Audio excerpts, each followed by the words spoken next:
Kamusta kayo, Mad Friends? Ako nga pala si David, ang suki niyong salesman dito sa Manila Auto Display, kung saan ang mga kotse dito hindi lang formado, kundi subok na matibay.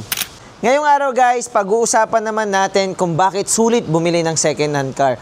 Bakit nga ba, guys, di ba? So guys, meron kaming sample unit dito na new arrival na dumating na sariwang-sariwa, kaya huwag kayong bibitaw. Una sa lahat guys, practicality lang ha. Hindi ko naman nilalahat, pero meron some na alam naman natin guys na pag bumili tayo ng brand new car, ay paglabas pa lang ng kasa, meron na agad yun na 20% to 30% na depreciation sa presyo guys, di ba? Or sa value niya. Para kang bumili lang din ng bagong cellphone yan guys, na pagbukas mo pa lang, bam! Half the value gan na agad. Aray mo, aray ko. Pero sa second hand car, lalo na kung galing sa trusted na katulad namin, panalo ka na sa car, panalo ka pa sa value.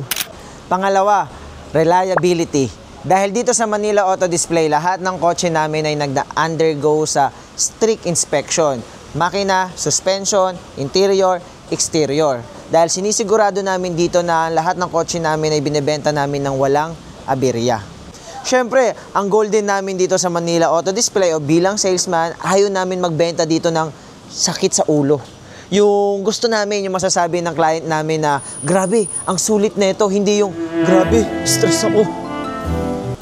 Pangatlo, low mileage and well-maintained. Hindi naman sa pagmamayabang pero magyayabang na ako sa inyo. May mga buyer pa kami na galing probinsya, tawid dagat, pero bumabalik at bumabalik sa amin. Bakit? Dahil sa kalidad ng aming mga kotseng binibenta. So, gusto nyo ng sample? Tara, samahan nyo ako. May papakita ko sa inyo. I believe I can fly. So, ayun guys, tara. Check natin tong new arrival namin o isa sa mga di kalidad na coaching dumating sa amin. O isa lang to guys, sa dami naming coaching, kalidad talaga. Ang daming kalidad nun guys. So, sasampulan ko na kayo. Hindi, joke lang. Yung coaching ipapakita ko guys. Ito yung 2017 natin na Toyota Avanza 1.5 liter G, automatic transmission, 51,000 kilometers mileage, 7-seater, pang pamilya at pang negosyo to guys. Very spacious na ito guys ha. And syempre, mapapawaw ka sa presyo. Sa amin lang yan ha. For only 499,000 pesos.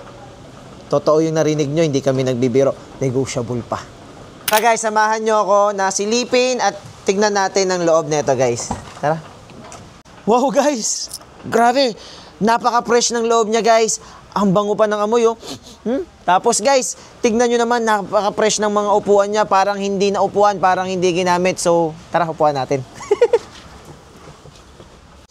Ito guys, yung mga sample ng kotse na napakamura na. Tapos, mahirap pang hanapin na sa second-hand car dahil bihira yung nagle-let go ng mga Avanza. Lahat for keep. Tapos guys, ang maganda pa dito, kasa maintain, well-maintained, so ready to go na. Ready na papunta ng Baguio, Batangas, La Union. Kahit mag-Ilocos Norte ka pa o kaya itawid dagat mo, hindi ka ipapahiya nito.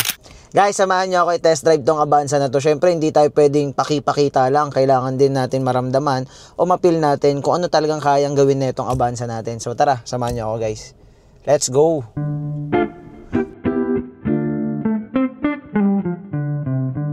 Maganda yung ano niya guys. Responsive yung ano niya. Pero hindi pa naman tayo nakakalayo. Pero kapag tinatapakan ko yung gas guys, talagang ano siya, responsive siya. Tapos guys, so ito pa yung mga maganda dyan, no? Tignan nyo naman. Para sa mga, panlaban sa mga buhaya dyan. Ayan, ayan. Meron na tayo accessories na dashcam. Sa harap at sa likod dyan, guys, ha? So, may reverse camera na rin to. Okay? Okay. Magana busina. Okay, gumagana rin, guys.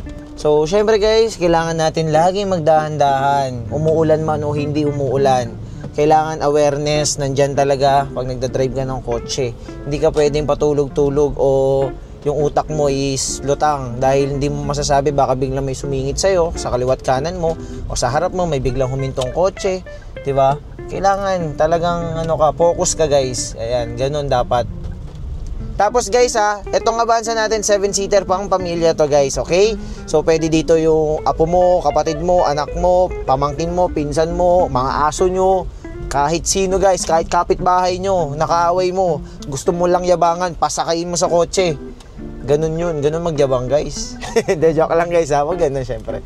Ano lang yun, etchos lang. So yun guys, gaya nga ng sinabi ko, maganda talaga ang mga Avanza guys. Ayan, so hindi tayo pinahiya niyan. Dali niya lang din i-drive, malambot yung manobela, hindi mahirap i-handle. Ayan, so ayun, bumalik na tayo dito sa office. Let's go. Sa mga naghahanap ng mga dekalidad at talaga mapagkakatiwalaan na dealer, ayan guys, i-consider nyo na si Manila Auto Display dahil dito sa amin guys, safe na safe ang pera nyo, safe na safe kayo guys, and yung peace of mind nyo, makakatulog kayo every day, every night guys. So makakapunta kayo sa mga gusto nyong puntahan dahil dito sa Manila Auto Display guys, makakasigurado kayo na dekalidad ang aming mga sasakyan. Okay guys? So sa mga interested dyan, message nyo na kami sa aming mga social media platform, Facebook, Instagram, and TikTok. And huwag nyo naman kalimutan guys, subscribe nyo naman kami sa aming YouTube channel. Pa-share na rin na itong video na to. Yun lang, bye bye.